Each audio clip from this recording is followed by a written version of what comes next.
کشمیر کی بیٹیاں، مائیں اور بہنیں اب بھی کسی محمد بن قاسم کے انتظار میں ہیں، کسی محمود غزنوی کے انتظار میں ہیں، اور جب سے ارینا اسٹیڈیم امریکہ میں ملک پاکستان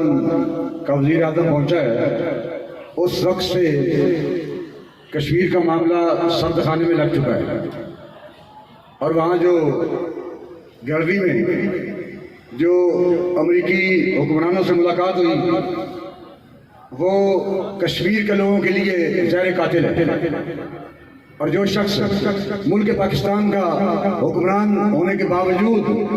کشمیر کے معاملوں کو سرد خانے میں ڈال دے اور اس کے لیے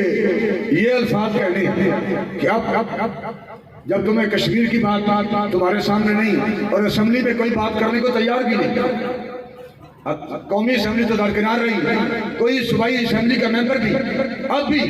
کشمیر کی بات کو کرنے کے لیے تیار نہیں ہے، اور آج کا یہ جمع غفیر اور شادی کے ایام میں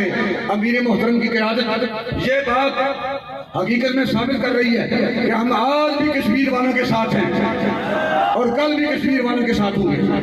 اور انشاءاللہ یہ صرف میرے جذبات کی بات نہیں، وقت آنے والا ہے میں رہوں یا نہ رہوں، دین حضور کا تخت پر آنے والا ہے، اور دین حضور کا تخت پر آ رہا ہے، اور میں نے یہ بات کئی بار کہی ہے کہ یہ بات حقیقت ہے، میں جذبات کی راہوں میں بہ کر بات نہیں کر رہا، افغانستان پر حضور کے دین کا پرچم لہرا چکا ہے، پاکستان پر اسلام کا جھنڈا لہرانے والا ہے، اور انشاءاللہ مودی نہیں پورے عالم کفر کی دھوتی کھلنے والی ہے، اور حضور کا دین تخت پر آنے والا ہے، کشمیر بھی آزاد ہوگا اور برما بھی آزاد ہوگا، اور انشاءاللہ یہ بات حقیقت ہے کہ تحریک لبیک اپنی قائد کی قیادت میں بیت المقدس میں جمعہ ادا کریں گے، اور اس مقصد کو حاصل کرنے کے لیے ہم اپنی جانیں قربان کرنے کے لیے تیار ہیں، اپنا مال قربان کرنے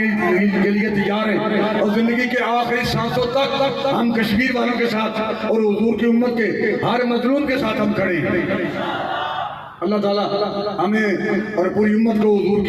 کی پوری امت کو غیرت دینی سے مالا مال فرمائے، اور مظلوم مسلمانوں کی مدد کے لیے ہمیں اپنا سب کچھ قربان کرنے کی توفیق، ہمت اور جذبے عطا فرمائے۔ الصلاۃ والسلام علیکم یا رسول اللہ۔